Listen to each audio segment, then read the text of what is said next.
네, 안녕하세요. 저는 랩 2050의 이원재라고 합니다. 랩 2050은 안녕하세요. 박수를 크게 쳐주시죠. 반갑습니다. 기술의 혁신과 사회 혁신의 만남이라는 주제로 정책 연구를 하는 곳입니다. 올해 설립을 했고요. 그 전에 저는 여시제라는 싱크탱크에서 일을 했었고, 희망제작소에서 일을 했었고, 한겨레 경제연구소에서 일을 했었고, 그 전에 한겨레 신문사 기자로 일을 했었습니다. 그런 경력을 가지고 있는데 오늘 초청을 해주신 건 아마 그동안 제가 시민사회하고 그 언론에서 일을 했던 경험을 가지고 오늘 이 발제하신 분들의 이야기를 좀 보강을 해달라는 이 뜻에서 초청을 하신 것 같은데요. 아까 이종태 위원장님 말씀을 듣다 보니까 가슴이 막 벅차오르면서 뭔가 잘못 끼어들었구나 이런 생각이 들었습니다. 아, 사람하고 돈을 모아와야 되는 그런 거였구나. 뭐 토론해달라는 게 아니라. 그래서 참 당혹스러우면서도 깊은 책임감을 느낍니다. 근데 사실 저는 제가 최근에 이 교육이라기보다 어떤 공정성과 이 자격과 능력에 대해서 몇 개의 칼럼을 쓰면서 좀 어떻게 보면 그것하고 직간접적으로 연관이 있는 입시 문제에 대해서 많은 사람들하고 토론을 하게 됐어요. 그러면서 사실 잘못 끼어들게 되는 것 같은데요. 첫 번째 제가 경험한 현장은 인천공항이었습니다. 인천공항 공사 정규직화와 관련된 전문가 자문단에 제가 어떻게 해서 참여를 하게 됐었고, 그 과정에서 공청회를 하는데 그로테스크한 장면을 하나 목격하게 된 거죠. 그게 뭐였냐면, 그러니까 인천공항 공사는 1,000명이 정규직이고 9,000명이 이 외주 용역이에요. 근데 외주 용역은 연봉이 평균 3,500만 원, 정규직은 평균 9천만 원. 그리고 정규직은 다 시험 봐가지고 들어온 굉장히 엘리트, 좋은 학교, 점수 좋은 젊은 인천공항공사가 얼마 안 됐잖아요, 역사. 그래서 젊은 직원들이고, 이쪽 외주 용역은 전부는 아니지만 상당수가 굉장히 나이든 서비스직이라고 하면은 보통 용역 서비스직 경비, 보안, 뭐 청소 이런 것들이 많잖아요. 그리고 시설 관리하고 이런 인력이 굉장히 많은 집단입니다. 같이 공청회 하는 거예요. 그래서 막 얘기하니까 이런 안을 이제 막 노동계 쪽에서 안을 내놓고 공사 쪽에서도 안을 내놨는데 대체로 어쨌든 정규직화 하자는 거죠. 이 사람들을 회사로 받아라, 공사로 받아라라는 이제 안이었죠. 대체로 대통령이 워낙 강력하게 얘기했기 때문에. 근데 그걸 보고 이 청년들이, 우리가 그동안 그렇게 안타깝게 생각했던 청년들이에요. 일자리를 구할 수가 없어서 이 고시원을 전전하면서 몇 년 동안 입시 공부 해가지고 공기업에 간신히 취업하고 1명은 취업하고 10명은 못하고 이렇게 안타깝게 생각했던 청년들인데, 그들이 이제 어떻게 보면 이제 아버지 어머니 세대인 거죠. 부모님 세대한테 삿대질을 하는 거죠.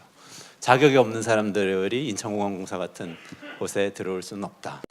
시험을 봐야 한다. 공사 시험을 보지 않고 공사 직원이 되는 것은 있을 수 없는 일이다라는 얘기를 진짜 가식적으로 하는 게 아니고요, 절절하게 합니다. 정말 내가 고시원에서 얼마나 공부를 하면서 고생을 했는데, 내가 얼마나 어려운 경쟁을 뚫고 이 자리에 왔는데 어떻게 이 자리를 아무나 들어올 수 있는 것이지? 라는 얘기를 합니다. 근데 사실 이게 그때 뭐 다 발표됐지만 인천공항공사 들어온다고 3,500만 원 받던 청소 노동자가 9천만 원 받게 되는 거 아니에요. 그냥 똑같이 그 신분만 보장해 준다는 뭐 그런 아니었거든요. 그럼에도 불구하고 그것에 대한 얘기가 아니에요. 자격이 있는 것에 대한, 자격이란 것에 대한 이 굉장한 집착이 생긴 거죠. 거기서만 그런 일이 있었던 게 아니고 서울 지하철 공사에서도 비슷한 과정을 겪었는데 똑같은 일이 있었습니다. 우리가 우리 목에 칼을 들이대고 있는 건지도 모릅니다. 우리 자녀들을 통해서 우리 목에 칼을 들이대는 거예요. 조영태 교수님 발제를 들으면서 정말 중요한 지적이라고 저는 100% 공감했는데요. 2030년 얘기하시지만 저희는 랩 2050은 2050년을 또 생각을 하거든요. 2050년의 사회를 생각을 하는데 그때 인구가 어떻게 되냐 하면, 조 교수님이 훨씬 잘 아시겠습니다만 약간 지금보다 조금 더 긍정적으로 가정을 해도, 올해 나온 작년 출산율 수치보다 조금 더 낮게 좋게 가정을 해도 지금 20대가 700만 명인데 350만 명이 돼요. 지금 70대가 350만 명인데 700만 명이 됩니다. 뒤집힙니다. 지금 여기 죄송합니다만 여기 계신 분들은 다 700만 명 쪽으로 가시는 거죠. 그러면 지금 태어나거나 초등학교 있거나 하는 아이들이 이 사회를 이끌고 가게 되는데 완전히 다른 모습이죠. 이 아이들이 아니죠, 사실. 이 사람들이 자격이 없는 사람들은 끼어들 수 없어라고 이야기를 한다면 어떻게 될까요? 이 노인들은 어떻게 될까요? 노인들이 다 우리들인데 목에 칼을 들이대고 있는 거죠. 저는 이게 그냥 기계적으로 생각하면 생산성 좋아지고 뭐 기술 4차 산업혁명이 들어와서 기술이 좋아지고 하니까 노동력 덜 투입해도 되고 뭐 다 해결 가능하죠. 기술적으로는 테크니컬하게 다 해결 가능합니다. 그렇지만 어떤 규범을 우리가 갖게 되느냐에 따라서 굉장히 다른 모습의 사회가 펼쳐질 수도 있다는 생각을 했습니다. 근데 그게 아이들한테 내려가잖아요. 얼마 전에 요즘 유튜버들도 막 먹고 살 수 있잖아요. 동영상 자기가 만들어서 유튜브로 올려놓고 사람들 많이 보면 광고비 벌어가지고 사는 젊은 사람들 많이 있는데요.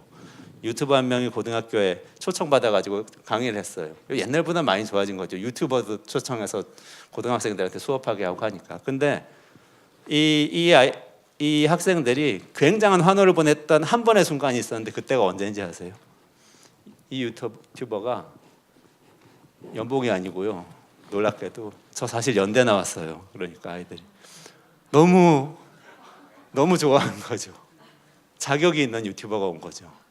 저는 그래서 이 자격이라는 이 우리의 도그마, 자격을 갖추는 것이 공정한 것이고 거기에 치르는 대가가 바로 시험이다. 이런 생각이 사라지지 않으면 정말 우리 사회가 굉장한 파탄을 겪을 수 있다고 생각합니다. 이렇게 큰 인구 변화의 시기에 더더욱 그렇다고 생각합니다.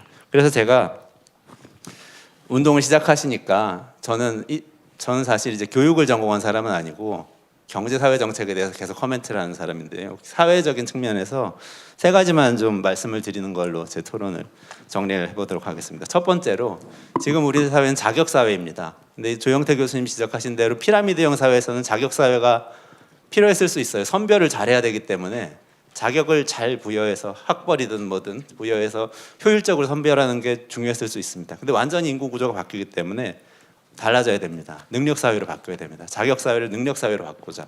능력이라는 것이 시험을 잘 보는 것이 능력이 아니고 정말 그 온더 잡에서 그 자리에서 그 일을 할 수 있는 사람을 능력 있는 사람이라고 부르고 그것이 공정한 것이라고 이야기를 하는 것이 좋겠다. 청소를 잘하는 사람들이 인천공항공사에서 청소 노동을 할 수 있는 능력이 있는 사람인 것이지 시험을 잘 본 사람이 청소 노동을 할 수 있는 능력이 있는 것은 아니잖아요. 첫 번째 저의 제안이고요. 두 번째로 이 모든 자격과 관련된 것은 사실 불안에 기초를 하고 있는데 불안을 이길 수 있는 사회 안전망을 강화하는 데도 우리 같이 고민을 하면 좋겠다라는 겁니다. 사회 정책의 영역이지만 비정규직 정규직화 해야 되고 우리는 다 공사에 들어가야 되고 그러기 위해선 자격을 갖춰야 되고 이 이야기들은 다 우리가 안전하지 못하다는 인식에서 출발하기 때문에 노동을 강화하는 것도 중요하지만 그것보다 노동 바깥에 있는 모든 사람들을 안전하게 만드는 것, 사회 정책을 같이 지지를 하면 좋겠다라고 이제 생각합니다. 비정규직을 정규직화하는 게 아니라 모든 사람을 정규적으로 만드는 그런 노력이죠. 두 번째고요. 세 번째로 아이들한테 뭘 가르치겠습니까? 저는 이제 사실 이제 아까 여러 이 발표를 들으면서 약간씩 이렇게 걸렸던 대목들이 있어요. 뭐가 있냐면 이 불쌍한 아이들을 우리가 도와야 합니다라는 것 같은 느낌 있잖아요. 저는 그렇지 않다고 생각합니다. 이 아이들이 우리를 가르칠 겁니다. 이 아이들이 우리를 가르쳐야 되고 특히 인구 구조가 바뀔 때는 이 아이들이 우리를 끌고 가야 되고 우리가 따라가야 됩니다. 어떤 사람이 우리를 리드할 수 있고 어떤 사람이 우리를 가르칠 수 있느냐를 기준으로 학교를, 교실을, 교육을 좀 바꿨으면 좋겠습니다. 그러려면 저는 교육에서 배움으로 패러다임을 바꿔야 된다고 생각합니다. 그러려면 학교 선생님들이 많은 것을 버리셔야 될지도 모릅니다.